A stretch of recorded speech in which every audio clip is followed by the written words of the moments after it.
నమస్తే, welcome to our channel.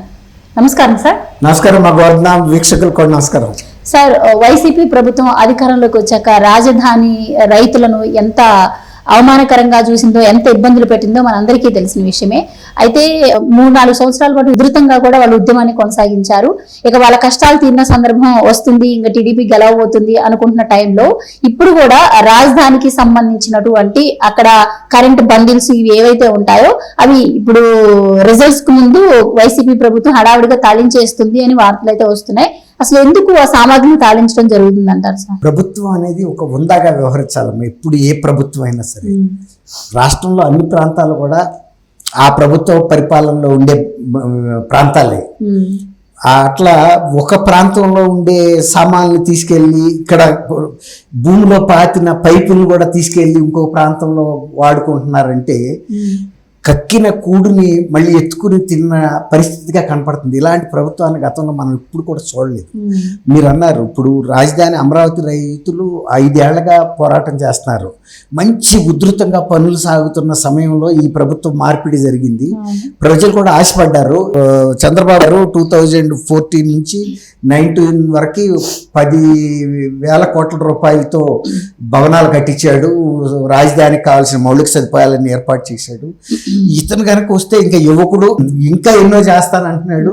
ఆ భవనాలకు బంగారం తాపడం చేస్తాడేమో అన్నంతగా ఇచ్చాడు బిల్డప్. ఇదేంటి ఢిల్లీ లాంటి రాజధాని కడతాను, ఇది ఒక రాజధాని, ఇది ఒక ప్రగతే.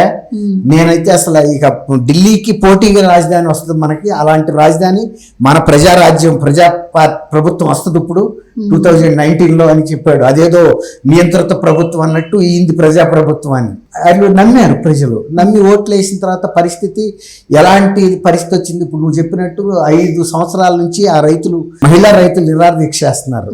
అమరావతి రాజధానికి ఒప్పుకున్న మనిషి మళ్ళీ అమరావతి రాజధానిగా ఉండటానికి వీలు లేదని ఆయనే బ్రేక్ పెట్టాడు. అక్కడ ఒక్క పని కూడా జరగలేదు. అర్ధంతరంగా పని ఆపేసేసారు. అక్కడ మెటీరియల్స్ కూడా దొంగిలించడానికి కూడా వీళ్ళే ప్రోత్సహించారు దొంగల్ని. ఎందుకంటే అక్కడ ఉన్న దగ్గర నుంచి మళ్ళీ ప్రజలకు గుర్తొస్తుంది ఇదంతా అని. ఎవడో కూడా తీసుకుపోతే చాలు మాకు అని, లేకపోతే ప్రభుత్వ వీటిని వస్తువులు ఏది కూడా దొంగతనం చేయాలంటే ప్రజలు వణుకుతారు. ఎందుకంటే అది చాలా గట్టి సెక్షన్లో పెడతారు కేసులు, అది ఆడికి శిక్ష పడుతుంది. అందుకని ఎప్పుడు కూడా ప్రభుత్వ ఆస్తుల్ని లూటీ చేయటానికి కానీ, ఎత్తుపోవటం కానీ, దొంగతనం చేయటానికి కూడా సాహసించరు. అది బ్రిటిష్ కాలంలో వాళ్ళు చేసిన చట్టాల బలమే ఇప్పుడు పనిచేస్తుంది.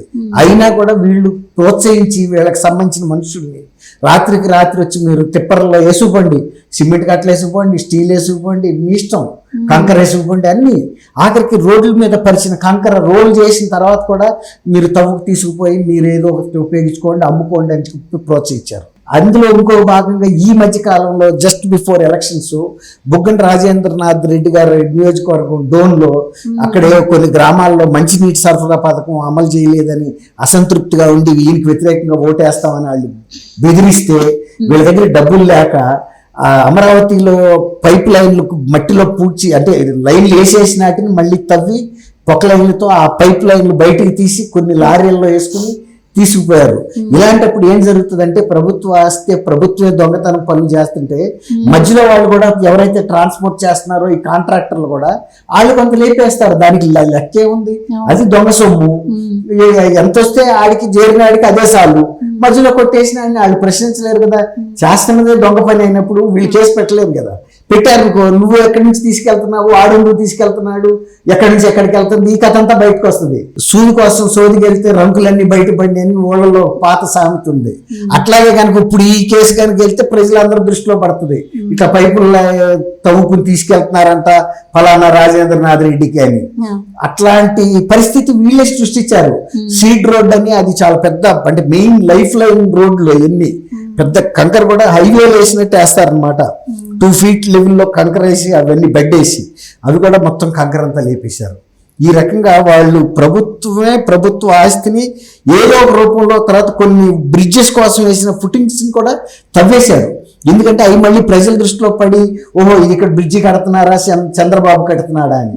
అట్లాగే ఇప్పుడు మీరు చెప్పిన ఈ బెండిల్స్ ఎలక్ట్రిక్ దీనికి కొత్త లైన్ వేయటం కోసం తెచ్చిన సీళ్లు బెండిల్స్ అల్యూమినియం వైర్, అంటే ఎక్కడ వర్క్ కూడా ఏం జరగదు కదా సార్. ఇప్పుడు ఎన్నికలు కూడా అమల్లో ఉంది, మరి కొత్త ప్రభుత్వం కూడా ఇప్పుడు ఇక్కడ వర్క్ కూడా ఏమి జరగదు. యాక్చువల్ గా అది కొన్నది ఈ ప్రభుత్వం కూడా కాదు, అంత ముందు ప్రభుత్వం కొని ఉంటుంది. Okay. అది ఇక్కడ ఇన్ఫ్రాస్ట్రక్చర్ డెవలప్ చేయడానికి రాజధాని కోసం కొన్నారు.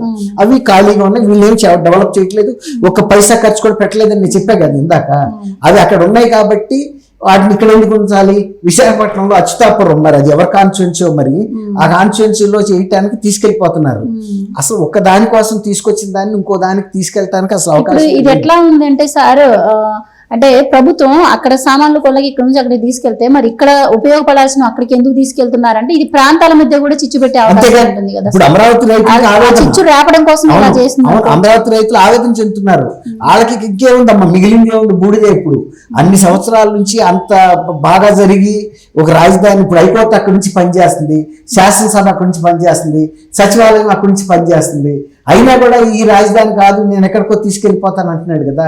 ఇప్పుడు అక్కడ తీసుకొచ్చిన సామాన్లు, మౌలిక వస్తువులు పెంపొందించడానికి తెచ్చిన సామాన్ని ఇతర ప్రాంతాలకు తరలిస్తున్నారంటేనే మీరు అన్నట్టు ప్రాంతాల మధ్యలో కూడా చిచ్చు పెట్టాలని. అందుకే ఆయన 3 రాజధానుల ప్రతిపాదన పెట్టింది.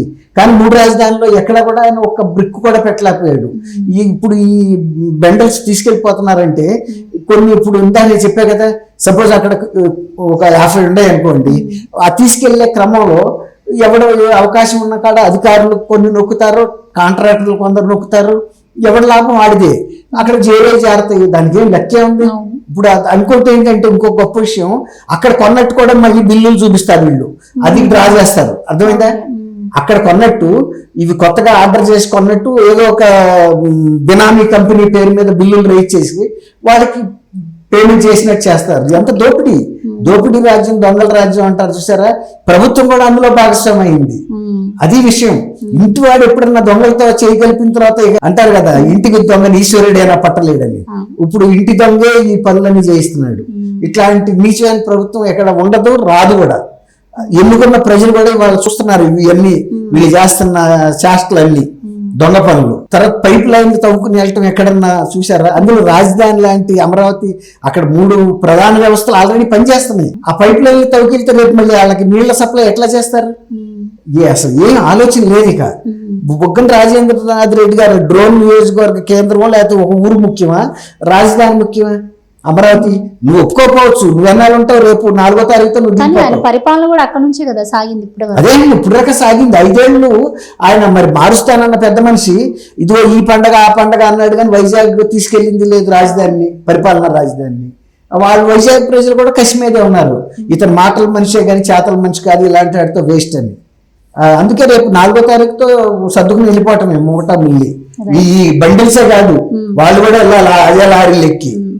Right, thank you so much. Thank you అమ్మ గోవర్ధన, మన వీక్షకులకు కూడా నమస్కారం.